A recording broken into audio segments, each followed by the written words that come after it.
ऐसा एक परिस्थिति है कि हमें से कोई भी अंदाज भी नहीं किया। शायद इस पीढ़ी के कोई भी ऐसा एक माहौल, ऐसा एक पैंडेमिक कभी अंदाज नहीं किया। किसके नजर विचार में था 2-3 महीना या इतने दिनों में कलीसियाएं बंद होंगे, कॉलेज स्कूल बंद होंगे, सब कुछ बंद होंगे, अपने अपने घर में बैठेंगे। ज्यादा वर्णन करने का जरूरत नहीं उन बातों का। बहुत ही संकट से, परेशानी से भरा हुआ एक परिस्थिति में हम सब रहते हैं। वास्तव में बहुत सारे लोग निराशा में हैं। आप सुना होगा अलग अलग जगह से साधारण लोग परेशान होके आत्महत्या किया, जीने का मन चले गया, उनको आगे जीने का इच्छा ही नहीं, मतलब ही नहीं दिखता है। ऐसी परिस्थिति में पिछले संडे को मैंने अचानक परमेश्वर का वचन से मसीह लोगों का संकट के ऊपर विचार करने का मौका मिला। शायद आप में से कोई सुना भी होगा वो संदेश यूट्यूब के द्वारा। तो इसलिए जब भाई ने मेरे से कहा ये अवसर पर कुछ दिनों का एक अध्ययन शुरू करना, मेरे हृदय में ये जो प्रेरणा आया, मसीह लोगों का कष्ट और क्लेश के ऊपर गहराई से सीखेंगे। मैं तो अब तक इतना नहीं सीखा, लेकिन जब आपने ये मौका दिया तो मेरे हृदय में विचार आया, प्रार्थना के साथ मैंने निर्णय लिया कि ये जो मौका पर वर्तमान काल के परिस्थिति के आधार पर बाइबल के अनुसार विश्वासियों के जीवन में आने वाले कष्ट और क्लेश के ऊपर थोड़ा सा मनन करेंगे। तो हमारा क्लास करीबन 6 हफ्ता तक है, तो इसलिए मैं धीरे धीरे जाऊंगा। मतलब आज एक इंट्रोडक्शन है। यदि आपको डाउट्स है, क्वेश्चंस है, जरूर आप मुझे पूछ सकते हैं। अगले हफ्ते उसके ऊपर में और एक्सप्लेनेशन देने का प्रयास करेगा। आज एक इंट्रोडक्शन के रूप में केवल 2-3 बातें बहुत ही जल्दी जल्दी मैं रखना चाहता हूं। पहली बात, इस बात को हमें समझना है कि आप और मैं जो संकट का सामना करते हैं, ये जो संकट को 3 हिस्सा में डिवाइड कर सकते हैं।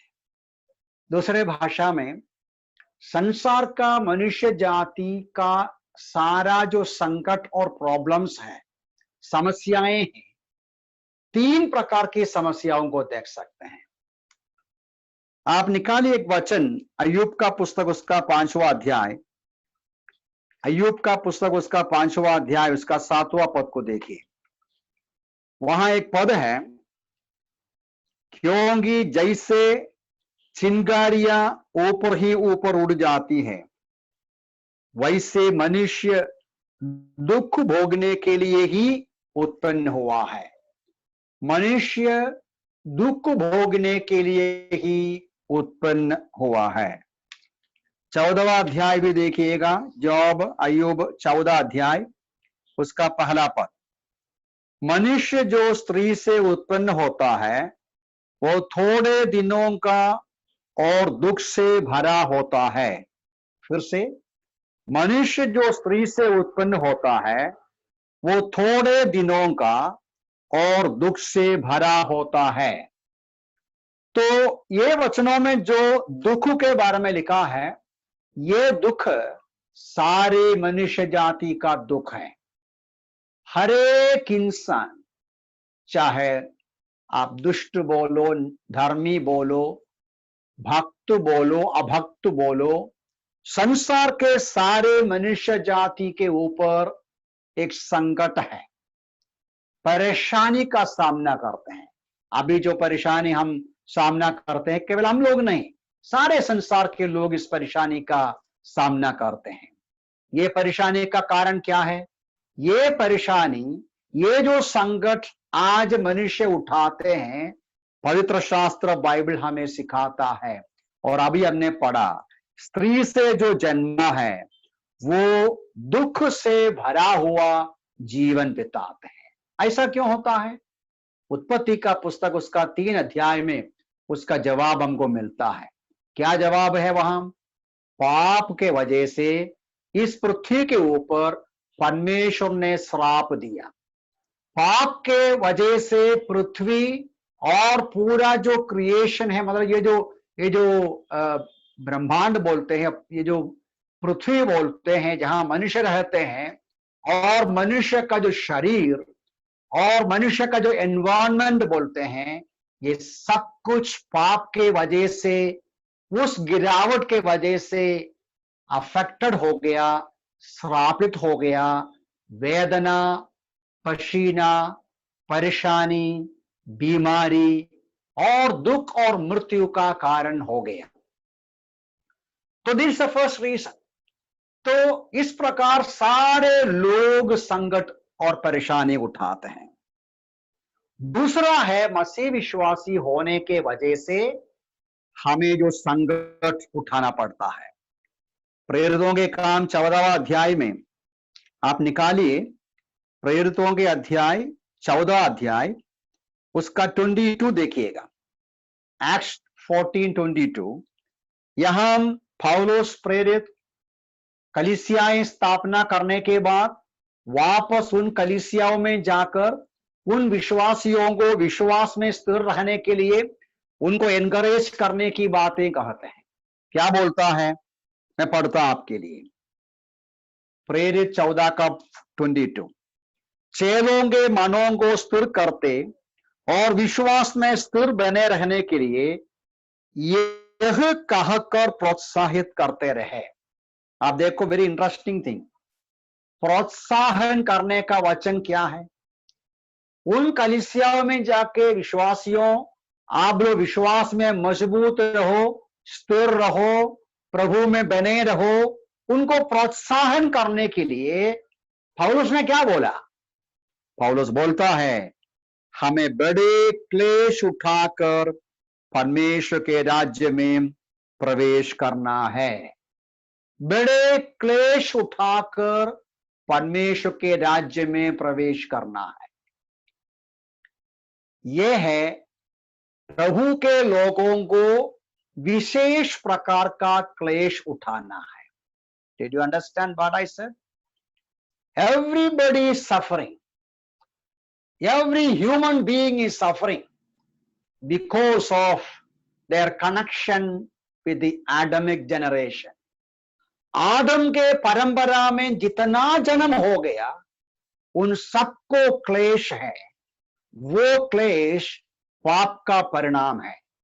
वो जो क्लेश श्रापित शरीर, श्रापित पृथ्वी में रहने के वजह से, ये मरणहार शरीर में रहने के वजह से है।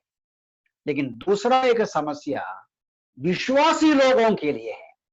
आपके लिए और मेरे लिए वचन कहते हैं, बहुत क्लेश उठाना पड़ेगा परमेश्वर के राज्य में प्रवेश करने के पहले। समझना बहुत मुश्किल है। हम और कुछ वचनों को भी पढ़ेंगे। पहला तसलोनी उसका 3 अध्याय का 3 पद देखिए। पहला तसलोनी 1 Thessalonians chapter 3 और उसका वर्स 3। यहां लिखा है, यहां भी अपोस्तल पौल वहां के विश्वासियों को प्रोत्साहित करते हुए कहते हैं, क्या बोलते हैं? जिससे इन क्लेशों से कोई भी विचलित न हो जाए। क्लेश के सामने दृढ़ रहना, विचलित ना हो जाना। तुम स्वयं जानते हो हम इसी के लिए ठहराए गए हैं। मसीह लोगों को परमेश्वर ने नियुक्त किया, अपॉइंट किया कष्ट उठाने को। मेरे प्यारे भाई बहन, विश्वासी भाई बहने, मसीही जीवन आसानी का जीवन नहीं है। एक वचन और पढ़ना चाहता हूं, अपोस्टल पीटर जो तितर पुतर हो गया हुआ विश्वासियों को लिखते हैं, उनको बोलते हैं 1 पीटर चैप्टर 4 वर्स 12। देखिएगा यहां क्या लिखा है, पहला पत्रस 4 का 12 में यहां लिखा है, हे प्रियो, यह दुख रूपी अग्नि परीक्षा जो तुम्हारे मध्य इसलिए आई कि तुम्हारी परख हो। एक और बार, हे प्रियो, यह दुख रूपी अग्नि परीक्षा जो तुम्हारे मध्य इसलिए आई, फायरी ट्रायल्स, अग्नि परीक्षा, बहुत ही वेदनाजनक परिस्थिति से होकर वे जाते हैं। इनको पत्रस बोलता है, देखिए नेक्स्ट वचन, यह समझकर अचंबा ना करना, काउंट इट नॉट स्ट्रेंज। ये एक अनयूजुअल बात नहीं, यह तो नॉर्मल है। ये कोई अनोखी घटना नहीं। मलयालम में बोलते अपूर्व कार्य। प्यारे भाई बहनों, मसीही विश्वासियों को कष्ट उठाना है। ये कष्ट कुछ अपूर्व कार्य, कुछ अनोखी बात नहीं है। It's not something strange. हमें कष्ट और क्लेश का सामना करना है। आपको मालूम है, सुसमाचार में प्रभु यीशु मसीह बार बार इस बात को कहा। अपने पीछे आने वालों को यीशु मसीह ने क्या बोला? यीशु मसीह कई बार ये कहा है, मैं पढ़ता हूं लूक्स गॉस्पेल 9:23, लूक का 9 का 23वां पद में, तब उसने सब लोगों से कहा, यदि कोई मेरे पीछे आना चाहता है तो वो स्वयं अपना इनकार करे, प्रतिदिन अपना क्रूस उठाए, मेरा अनुसरण करें। देखिए, यीशु मसीह कभी भी हमको एक आसानी का जीवन के लिए बुलाया नहीं। यह तो बहुत गलत बात है, बहुत दुख की बात है। बहुत सारे लोग टीवी के माध्यम से या अलग अलग प्रकार लोगों को ऐसा एक समाचार सुनाता है। क्या समाचार है? यीशु मसीह के पास आओ, आपका सारी परेशानी जाएगा। आधा सच्चाई उसमें है। मैं नहीं बोलता कि परेशानी नहीं जाएगा। यीशु मसीह के पास आने से यीशु मसीह तो स्वयं पुकारा, हे परिश्रम करने वालों, बोझ से दबे हुए लोगों, मेरे पास आओ, मैं विश्राम दूंगा। मेरा जुआ अपने ऊपर उठाओ, मेरे से सीखो तो तुम तुम्हारे मनों में विश्राम पाओगे। यीशु मसीह कहाँ है? यीशु मसीह के पास जाने से, प्रभु यीशु मसीह के पास जाकर पापों का कबूल करने से हमारे अंदर विश्राम मिलता है, शांति मिलता है, पाप का परेशानी चले जाते हैं, पाप का बोझ चले जाते हैं। लेकिन भूलना नहीं, बहुत सारी परेशानी जाएगा, कुछ नई परेशानी आएगा। ये तो समझना बाहर है ना भाई? ये समझना बाहर है, लेकिन वचन की सच्चाई है। वचन की सच्चाई है। कितना वचनों को हम देखता है, मैं सारा वचनों को एक साथ पढ़ेगा तो आप भूल जाएंगे। बार बार वचनों में लिखा है, हमें बहुत क्लेशों में से होकर परमेश्वर के राज्य में पहुंचना है। यीशु मसीह बोला, मेरे पीछे जो आएगा अपने आप का इनकार करना है, अपना प्रेम नहीं करना, अपना तंदुरुस्ती का विचार नहीं करना, अपना बैंक बैलेंस का विचार नहीं करना, अपना धन दौलत का विचार नहीं करना। मेरे जो पीछे आएगा अपने आप का इनकार करके, सूली उठा के। सूली मतलब क्या है? निंदा का, अपमान का चिन्ह है, कष्ट और क्लेश का चिन्ह है सूली। ये उठा के मेरे पीछे पीछे आना है। प्यारे भाई बहनों, आप जो उद्धार पाए हैं, आप और मैं जो प्रभु के पास आए हैं, बहुत सारी आशीषें तो हम पा लिया है। आनंद जीवन हमने पाया, पाप की क्षमा पाया, हम प्रभु का संतान बन गया, स्वर्ग का वारिस बन गया, स्वर्ग की आशीष हमारा है। लेकिन भूलना नहीं, इसके साथ साथ हमको कष्ट उठाना है, क्लेश सहना है, वेदना सहना है, आंसू बहाना है। And the third aspect of suffering, human suffering, मैं बता रहा था कि मनुष्य जाति का क्लेश का 3 एस्पेक्ट, आदम के परंपरा में होने से, पाप के वजह से श्रापित पृथ्वी में क्लेश है। यीशु मसीह का लोग होने से, प्रभु के लोग होने से, दूसरे शब्दों में नया जन्म पाने से, परमेश्वर का नया क्रिएशन में भागीदार होने से, as part of the new creation, हमारे जीवन में संकट, परेशानी स्वाभाविक रूप में आते हैं। तीसरा एस्पेक्ट है यूहन्ना का सुसमाचार, उसका 15वां अध्याय का 20वां पद में हम लोग पढ़ते हैं। Third aspect of our sufferings, ये जॉन्स गॉस्पेल 15वां अध्याय उसका 20वां पद में पढ़ते हैं। वह वचन जो मैंने तुमसे कहा स्मरण रखो, दास अपने से बड़ा नहीं। यदि उन्होंने मुझे सताया तो वे तुम्हें भी सताएंगे। यदि उन्होंने मेरी बात मानी तो तुम्हारी भी मानेंगे। देखिए यहां क्या लिखा है, फिर से पढ़ता हूं मैं आपके लिए।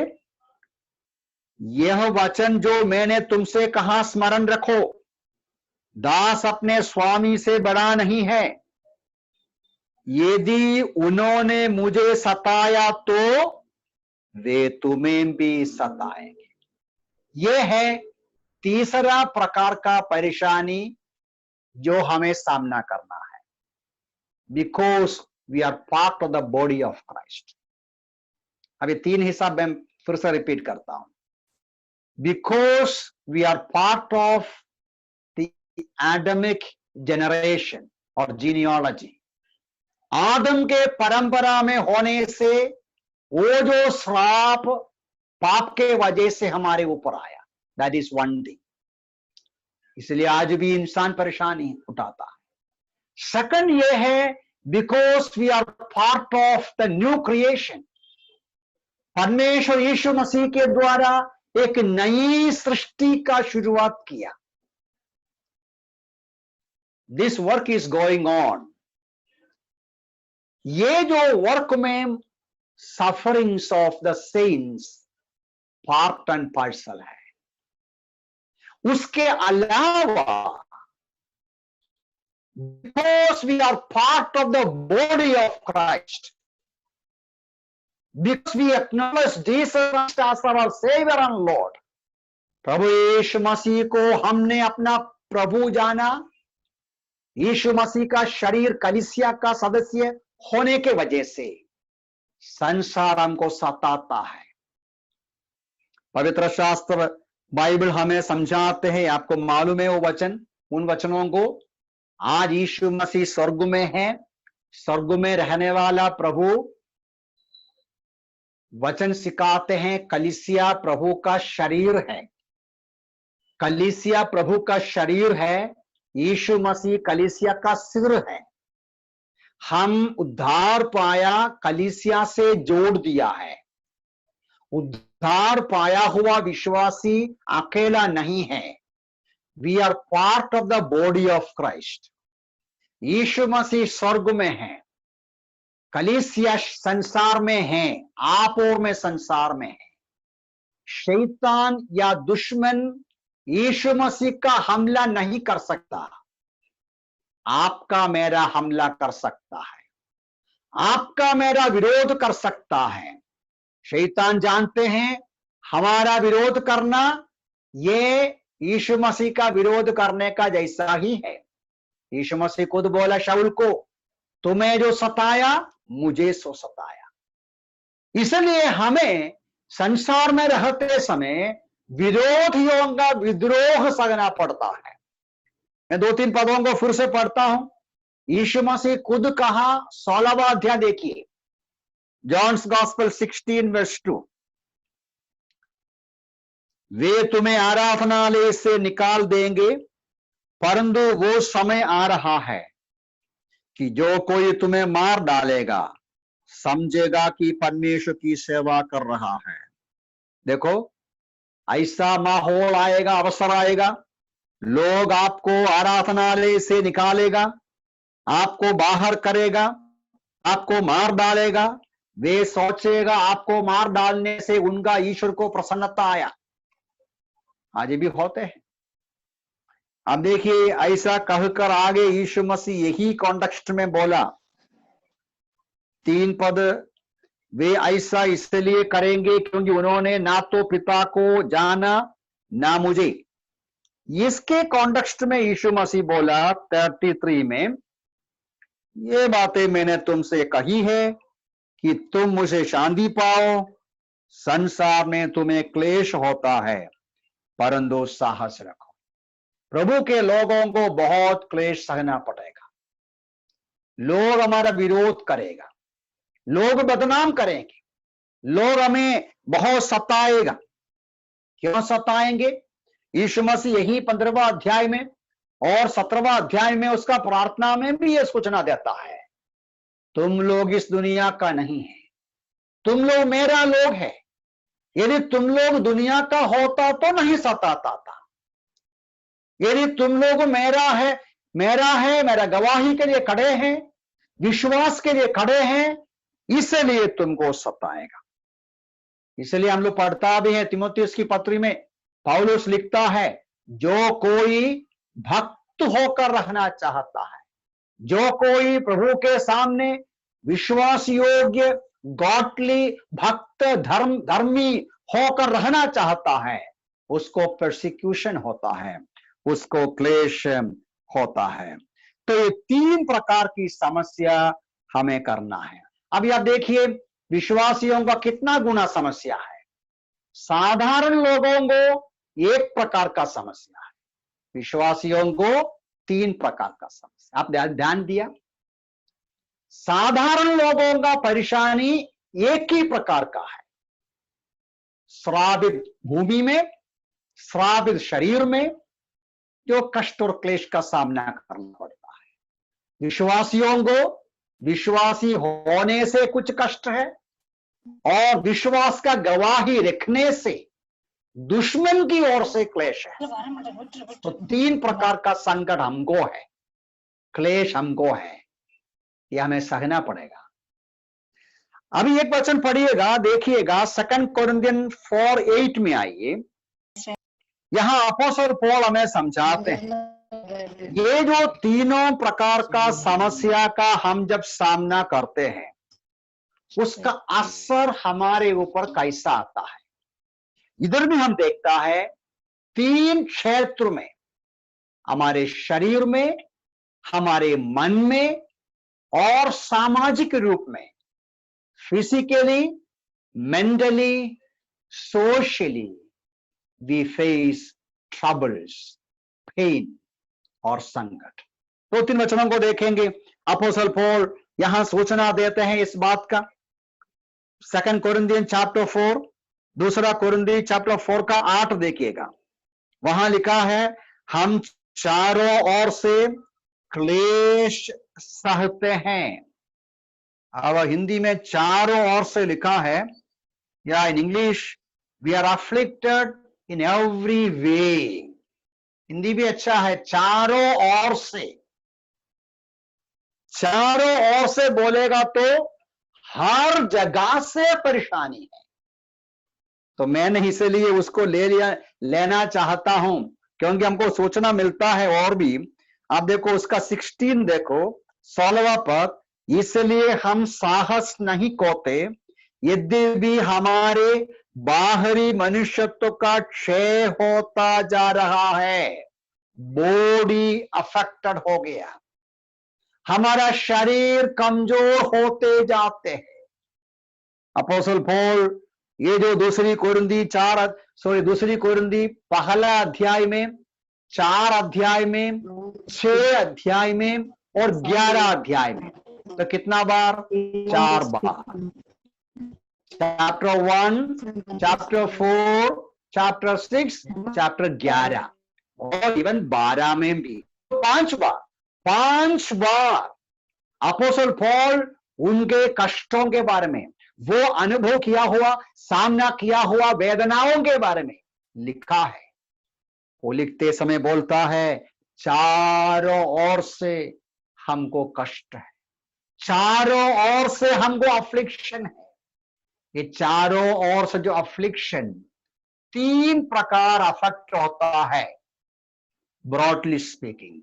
नंबर 1 बॉडी के ऊपर, शरीर के ऊपर वो बताता है, शरीर के ऊपर। अब 6 अध्याय का 5 देखिए, मेरा समय कम है, मैं आगे पढ़ते जाता हूं, पढ़ने से हमारा समझ में बराबर आएगा। देखो 6 का 5 देखो, मार खाने से, उसके ऊपर भी है, क्लेशों में, संकटों में। 5 मार खाने में, ये किधर होता है? शरीर में होता है ना, फिजिकल पेन होता है ना। बंदी किए जाने में, उत्पातों में, परिश्रम में, जागने में, भूख में। देखिए, और 11वां अध्याय का 23 से पढ़ेगा तो भी पौलुस उनका कष्टों का वर्णन करते हैं। वो पूरा पढ़ने का समय में लेता नहीं। वो बोलता है कि मैं बहुत परिश्रम किया, 2 बार बार बंदी हो गया, अनगिनत बार मुझे पीटा गया, मैं मृत्यु का जोखिम में था, 5 बार 39 कोड़े खाए। आप गिनकर देखो, 5 बार 39 कोड़े खाए। कोड़ा खाना आप समझते हैं, एक बार खाएगा तो ही हमारा जान चले जाएगा, शरीर का मांस निकल जाता है, लहू आते हैं, कट हो जाता है, मांस निकाल देता है वो कोड़े के द्वारा। ऐसा 5 बार, उधर लिखा है 39 5 बार में कोड़ा खाया। माय गॉड, क्या सफरिंग फिजिकली। इसलिए बोला हमारा शरीर कमजोर होते जाते हैं। प्यारों, शरीर में वेदना सहना पड़ता है। आप और में शायद कमजोरीपन होगा, फिजिकल कमजोरीपन होगा, बीमारी हो सकते हैं। कितनी सारी बीमारी, आज जो कोरोना है, कैंसर का परेशानी है, या तरह तरह की बीमारी से शरीर, हमारा चमड़ा खराब हो जाते हैं, तंदुरुस्ती खराब हो जाते हैं, बैठ नहीं सकता, देख नहीं सकता। कितना निर्बलता प्रभु के लोगों को सामना करना पड़ता है। पौलुस कहते हैं, और एक जगह देखिएगा 4 का 10 में ऐसा एक सूचना है, ये जो परेशानी का असर बॉडी के ऊपर होता है। वेस्टर्न देखो, यीशु की मृत्यु को सदा अपनी देह में लिए फिरते हैं, यीशु का जीवन हमारी देह में प्रकट हो। यहां देह की बात लिखा है, लेकिन मैं समझता हूं यहां मन का भी सूचना है। यदि नहीं है तो आप पहला अध्याय को देखिए, पहला अध्याय का 8वां पद में बहुत बराबर लिखा है। 8वां पद में आप देखिएगा, 8 और 9 में लिखा है, हे भाइयों, हम नहीं चाहता कि आप अनजान रहे। अब नीचे लिखा है कि उसका आगे जाते समय, हम ऐसे भारी बोझ से दबे गए थे, भारी बोझ से दबे गए थे जो हमारे सामर्थ से बाहर था, यहां तक कि हम जीवन की आशा भी छोड़ दिया। वास्तव में हमें ऐसा लगा कि हम मृत्यु दंड की आज्ञा हो चुकी है। देखिएगा, यहां अपोस्तल पौल यह बताता है, प्यारे भाइयों, मैं चाहता हूं आपको जानकारी होना चाहिए, हमारे ऊपर कितना समस्या आसिया में आया। हमको लगा कि हम मर जाएगा, हम इतना निर्बल हो गया, हम इतना आशाहीन हो गया, हमको लगा कि हम मर जाएंगे। ये जो लिखना किधर लगता है? मन में है ना, मन में वरी हो गया, एंग्जाइटी हो गया, क्या हमारा जिंदगी इधर समाप्त हो जाएगा, तो मेरा कहने का मतलब, ये जो विभिन्न प्रकार का कष्ट और क्लेश का असर एक विश्वासी के ऊपर फिजिकली होता है, मेंटली होता है और सोशली भी होता है। क्या है सोशली मतलब? मेंटली आपका समझ में आया? टेंशन, डर, एंग्जाइटी। अभी मुझे वर्णन करने का इच्छा है, समय नहीं है। हमें से कई लोग ये समझते नहीं, कई लोग, आम लोग, मनुष्य का शारीरिक समस्या लोग जल्दी समझता है, लेकिन मनुष्य का मानसिक समस्या लोग जल्दी समझता नहीं है। लेकिन हमें समझना है, बहुत सारे लोगों के अंदर डिप्रेशन है, निराशा है, एंग्जाइटी है, डर है, बिना कारण से डरते हैं, शक है, वो चुपचाप बैठता है, भूतकाल को सोच कर बैठते हैं, भविष्य काल का चिंता में बैठते हैं, ज्यादा बात नहीं करते हैं। ये सब मानसिक वेदना का परिणाम है, हम भूलना नहीं चाहिए। विशेष रूप से इन दिनों में कई लोग अपनी परेशानी किसी को बोलता नहीं, मन में रखता है। मन में रखने से मन का वेदना बढ़ता है।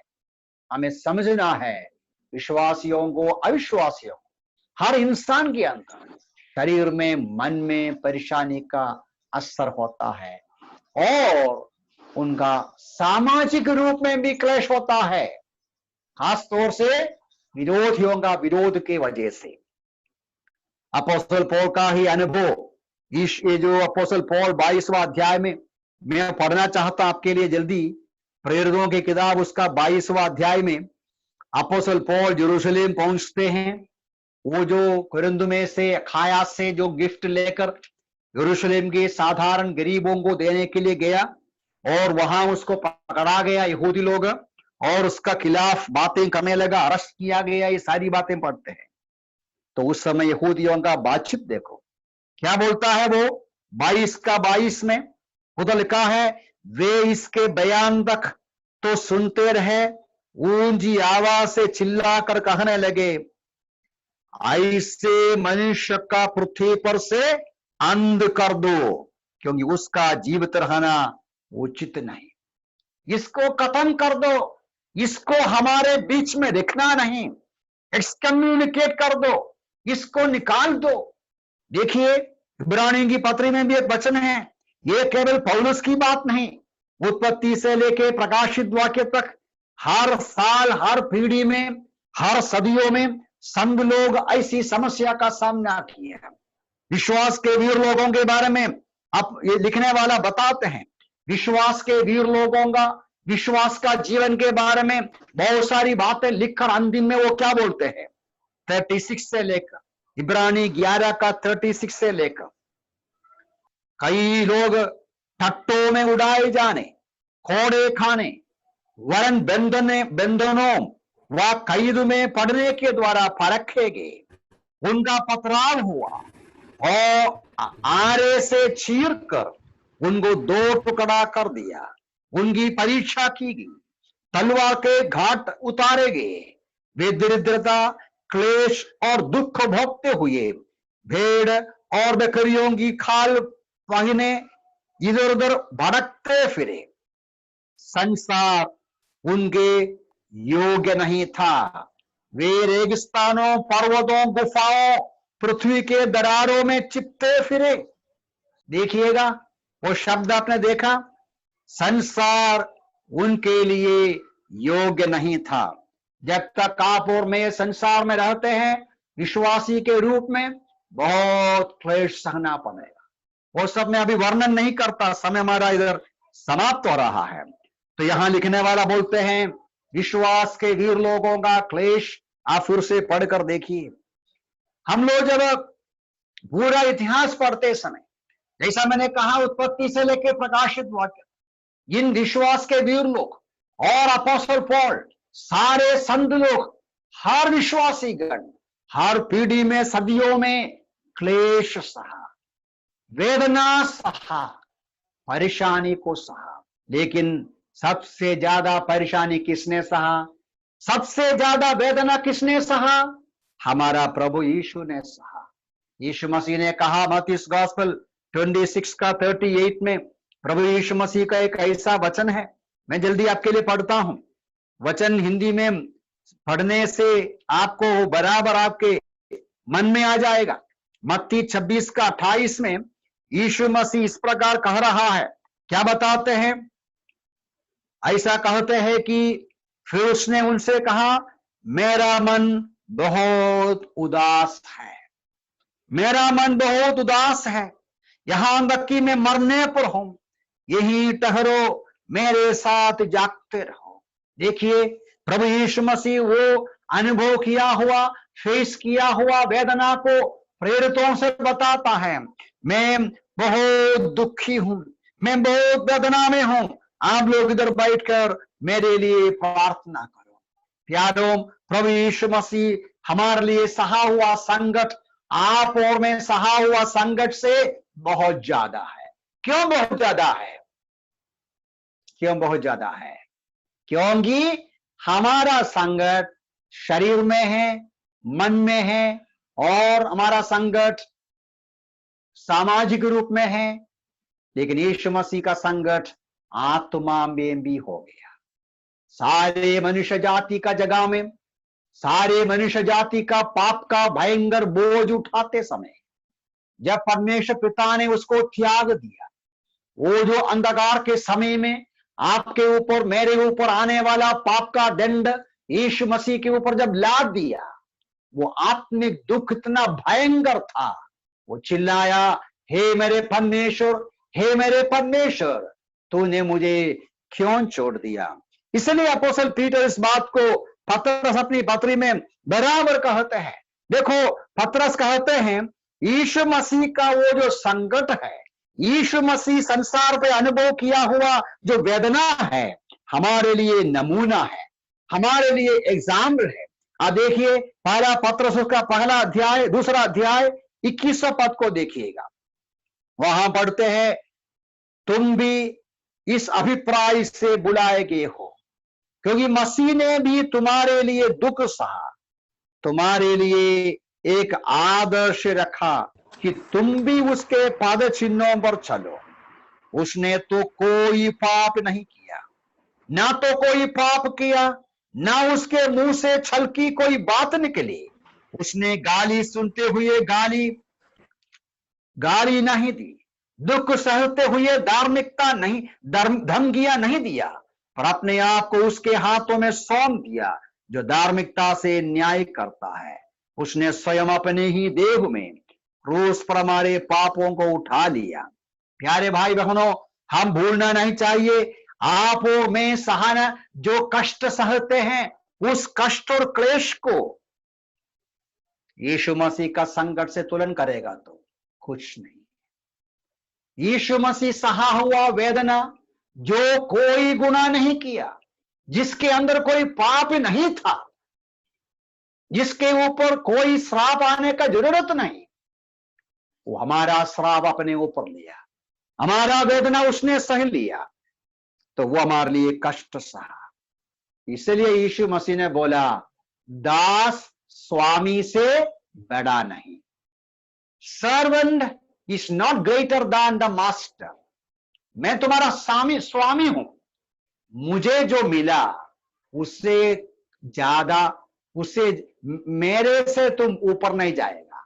मतलब मेरा जैसा तुम्हें बनना है, मुझे जो मिला वही तुम्हें मिलेगा, मेरा ही पीछे तुम्हें आना है, मेरा जो अनुभव तुम्हारा अनुभव होगा। अरे भाई बहनों, हमें इस बात को अच्छी तरह समझना। मेरा इतना कहने का सारांश ये था, सारे संसार का मनुष्य जाति क्लेश उठाते हैं, प्रभु के लोगों को विशेष प्रकार का क्लेश है, उसके ऊपर हम ज्यादा बाद में विचार करेंगे। थर्डली, प्रभु के लोगों के ऊपर शैतान का, दुश्मन का हमला होता है। ये सब कुछ हमारे शरीर, हमारा मन और हमारा जो सामाजिक जीवन के ऊपर बहुत प्रभाव होता है, बहुत संकट, वेदना, एंग्जाइटी हमको देता है। ऐसा क्यों है? Why is it so? ये बहुत बड़ा सवाल है। परमेश्वर का लोगों को, मैं 2-3 वचन जल्दी पढ़ता हूं, मेरे सामने है, 2-3 मिनट और है। बंद होने का समय नहीं हुआ। भजन संहिता से दो तीन वचन देखेंगे। भजन 13वां भजन देखिएगा। ये एक समस्या रहा है हमेशा। हर एक भक्त लोग, धर्मी लोग, पीढ़ी पीढ़ी में ये पूछा गया है। क्या पूछा? देखो भजन 13वां भजन का पहला और दूसरा पद। हे यहोवा, कब तक? क्या तू सदा मुझे भूला रहेगा? कब तक तू मुझसे अपना मुंह छुपाए रखेगा? कब तक मैं अपने मन में संघर्ष करता रहूं और दिन भर अपने हृदय में शोकित रहो? कब तक मेरा शत्रु मुझ पर प्रबल रहेगा? मैं समझता हूं इन दिनों में कई विश्वासी लोग ये पूछा है, प्रभु जी कब तक? ये कोरोना का भयंकर महामारी कब तक? 3-4 महीना हो रहा है, कितने विश्वासी मर गए हैं, संसार के कितने लोग मृत्यु के वश में आया है, कितना दुख और क्लेश का सामना करते हैं। स्वाभाविक रूप में हम आप और मैं पूछेंगे, प्रभु जी कब तक? कब बंद होगा? कब हमको शांति मिलेगा? कब इसके ऊपर एक रिलीफ हमको मिल जाएगा? भजन संहिता लिखने वाला पूछता है। ये सवाल स्वाभाविक सवाल है। हम उसका जवाब थोड़ा सा जल्दी देखिए, हम बंद करेंगे। साम 74 देखिए, साम 74 देखिएगा। यहां भी आसाफ का एक सवाल है। साम 74 उसका पहला पद में, साम 74 उसका पहला पद, हे परमेश्वर, तूने हमें सदा के लिए क्यों त्याग दिया? तेरी चराई की भेड़ों के विरुद्ध तेरी क्रोधाग्नि का धुआं क्यों उठ रहा है? अपनी मंडली को जिसे तूने प्राचीन काल से मोल लिया, जिसे तूने अपनी मिरास का गोत्र बनने के लिए छुड़ा लिया, सिय्योन पर्वत की और उस वास किया, स्मरण कर। कब तक प्रभु? आसाफ भी पूछ रहा है। बहुत सारे लोग ये सवाल पूछता है, why do good people suffer or the godly suffer? What is the reason why godly people, good people, भक्त लोग कष्ट उठाते हैं? ये जो भजन 73 में भी यही बात देखता है। साम 73 वेल नोन है, आप जानते हैं। भजन 73 का भी मुख्य विषय ये है। लिखने वाला बोलता है, देखो लिखने वाला अपना जो वर्ष 2 देखो, नहीं तो 3, जब मैंने दुष्टों को फूलते फलते देखा, अहंकारियों के प्रति ईर्ष्यालु हो उठा। उसका 17 देखिए, नहीं 17 नहीं, उसका जो नीचे हम आते समय आसाफ बोलता है 17 नहीं, उसके ऊपर एक वचन है कि वो वर्ष 13, मैंने अपने हृदय में हृदय को व्यर्थ शुद्ध रखा, अपने हाथों को निर्दोषता में धोया। वर्ष 14, मैं दिन भर मार खाता आया हूं, प्रतिभोर मेरी ताड़ना होती रही। आप देखा 12 देखा, दुष्ट लोग आराम से रहते हैं, दुष्ट लोग संपत्ति बटोर कर रखते हैं, दुष्ट लोगों के ऊपर कोई वेदना नहीं है, दुष्ट लोग मोटा हो गया, दुष्ट लोगों को परेशानी नहीं, दुष्ट लोग एकदम तंदुरुस्त रहते हैं, दुष्ट लोगों के पास बहुत पैसा भी है, मेरे पास कुछ नहीं। मैंने पवित्रताई का जीवन बिताया, मैंने एक शुद्ध जिंदगी बिताया, मैंने सही रास्ता पर प्रभु के रास्ता में रहा, क्यों मुझे परेशानी? वो बोलता है 17वां पद में, जब 16 में, जब मैंने सोचा, मैं सोचने लगा मैं कैसे समझूं, यह मेरी दृष्टि में बहुत कठिन था। आप सुनते हो मुझे? मैं बंद करूंगा जल्दी। आसाफ बोलते हैं, ये जो प्रॉब्लम, पेन एंड सफरिंग, कष्ट और क्लेश अच्छे लोगों को क्यों आता है? दुष्ट लोगों को तो शांति है, क्लेश ज्यादा नहीं। मैं तो पवित्रताई का जिंदगी बिताने के बावजूद भी मुझे क्लेश है। मैं समझने का प्रयास किया, मैं समझा नहीं। मुसीबत होता है, लेकिन बाद में हम देखता है आसाफ प्रभु के पास जाता है। आसाफ जब प्रभु के पास जाते हैं, 17वां पद में, पवित्र स्थान में जाकर परमेश्वर से प्रार्थना किया, प्रभु के सामने जाकर इन विषयों पर विचार किया। कई बातें वो बोलता है जवाब के रूप में। उसमें से 2 बातें मुझे जल्दी बोलना है, मुझे जल्दी में बोलकर मैं बंद करूंगा। 2 मिनट मुझे दीजिए। पहली बात यह है, उनका आंख खुल गया। आसाफ परमेश्वर का भक्त, क्लेश और कष्ट का सामना करने वाले, सवाल करके मन में घबराहट के साथ प्रभु के पास गया। प्रभु ने उनके आंखें खोला, उनको समझाया। क्या समझाया? देखिए, पहली बात, मुख्य बात 18, तो उन्हें फिसलने वाले स्थानों में रखता है, विनाश के गर्त में गिरा देता है, वे पल भर में नष्ट हो जाते हैं। आप देखा? और नीचे आइएगा, दुष्ट का अंध परमेश्वर उसको समझाया। जिसके जीवन में क्लेश नहीं, जिसके जीवन में ऐसी कठिनाइयां नहीं, आराम की जिंदगी बिताते हैं, उनका अंत क्या होगा? विनाश होगा। फिसलने वाले जगह में खड़े हैं, आज आप देखेंगे, कल नहीं रहेंगे। उनका भविष्य बहुत ही और संकट का होगा, हमेशा का नरक और दंड और श्राप का होगा। और अपने बारे में क्या बोलता है? देखिए, 23 में लिखा है, फिर भी मैं निरंतर तेरे साथ हूं, तूने मेरा दाहिने हाथ थाम लिया, अपनी सम्मति के द्वारा तू मेरी अगुवाई करेगा, अंत में मुझे महिमा में ग्रहण करेगा। प्यारे भाई बहनों, भजन संहिता लिखने वाला तसल्ली पाते हैं एक बात के ऊपर, मेरे जीवन में वर्तमान काल में कष्ट है, लेकिन जब मैं भविष्य को देखते समय मेरे हाथों में परमेश्वर पकड़ा है, मुझे सम्मति देते हैं, मुझे चलाते हैं, मुझे ले चलते हैं, और मुझे लेके लेके चला के अपने पास लेगा, खबर तक लेकर जाएगा, खबर के आगे भी लेकर जाएगा। यहां से हमें सूचना मिलता है, आप और मैं जीवन का क्लेश और कठिनाई का सामना करते समय किधर देखना है?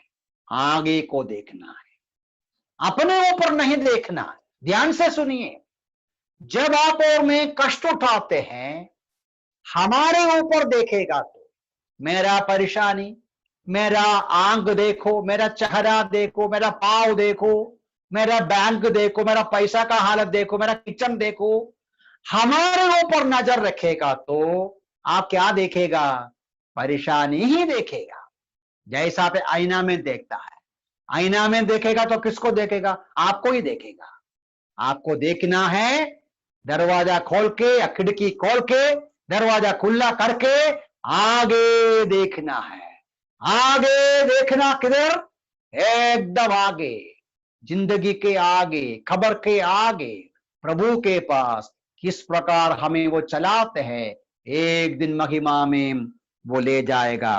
वो नजर के साथ हमारी संकट का सामना, हमारे परेशानियों का सामना हमें करना है। यही बात कुरिन्थियों की पत्री में पौल लिखा। क्या लिखा पौल ने? 4 अध्याय 2 कोरिन्थियन 4 का 18वां पद में 17-18 में लिखा है, हमारा पल भर का यह हल्का सा क्लेश एक ऐसी चिरस्थायी महिमा उत्पन्न कर रहा है जो अतुल्य है। हमारी दृष्टि उन वस्तुओं पर नहीं, हमारी दृष्टि उन वस्तुओं पर नहीं जो दिखाई देती है, उन वस्तुओं पर है जो अदृश्य है। क्योंकि दिखाई देने वाले वस्तुएं अल्पकालिक है, परंतु अदृश्य वस्तुएं चिरस्थायी है। ये हमें करना है। मुझे सुनने वाले प्यारे भाई बहन, आप और मैं जिंदगी में हर रोज क्लेश और कष्ट उठाते समय पौलुस का जैसा नजर उठाकर दिखाई देने वाली बातों पर नहीं, अनदेखी बातों पर, सनातन काल की बातों पर, हमारा जो भविष्य में जो महिमा हम पाएंगे, जो आशीषें हम पाएंगे, उसकी ओर हम देखना है। वापस वही भजन 73 में ये जो लिखने वाले के मन में आया हुआ, नजर में आया हुआ एक और सच्चाई बोलकर मैं बंद करता हूं। वहां लिखा है, क्या कहते हैं वो लिखा है लास्ट में 26 और 28 में लिखा है, चाहे मेरा शरीर और मन दोनों हताश हो जाएं, फिर भी परमेश्वर सदा के लिए मेरे हृदय की चट्टान मेरा भाग है। क्योंकि 28 भी पढ़ेंगे, मेरा भाग है परमेश्वर, परमेश्वर के समीप रहना ही मेरे लिए भला है। मैंने प्रभु यहोवा को अपना शरण स्थान माना है कि मैं तेरे सब कार्यों का वर्णन करूं। यहां से हमें समझने की बात क्या है? भजन संहिता लिखने वाला, number 1, he understood the end of the sufferings. देखिएगा, हमारा अंत क्या होगा, अंत के संबंध में सोचना है। अंत महिमा में होगा। और नंबर 2 बोलता है, मेरे लिए एक परमेश्वर है, मेरा प्रभु मेरा हाथ पकड़ा है, मैं प्रभु के साथ हूं, वो मेरा शरण स्थान है, वो मेरा भाग है, वो मेरा पार्ट है। यही हम समझना है। हम जिस प्रभु पर विश्वास करते हैं, जो प्रभु के पीछे चलते हैं, वो हमें पकड़ा है, हमें संभालते हैं, अपने कंधों में हमें उठाकर चलाते हैं और हमें सम्मति देते हैं, हमें मदद करते हैं। वो सर्वशक्तिमान, सर्वज्ञानी, वो जो महान परमेश्वर के हाथों में अपने आप को हम समर्पण करें, इन दिनों का संकट और परेशानी का परिस्थिति निकल जाएगा। हमने पढ़ा, थोड़े दिनों का क्लेश, ये जो थोड़े दिनों का क्लेश निकल जाएगा, एक परिणाम होगा। सब कुछ भलाई के लिए प्रभु करते हैं। वर्तमान काल के ऊपर से नजर लेके आगे की ओर देखें और हमारे प्रभु के ऊपर नजर रखें और उस सनातन काल की जो आशीषों पर नजर रखते हुए प्रभु के ऊपर भरोसा रखकर प्रभु के हाथों में अपने आप को अर्पण करते हुए हम आगे जीवन बिताएं। प्रभु इन वचनों से हम सबको आशीष दे। प्रभु के नाम की महिमा।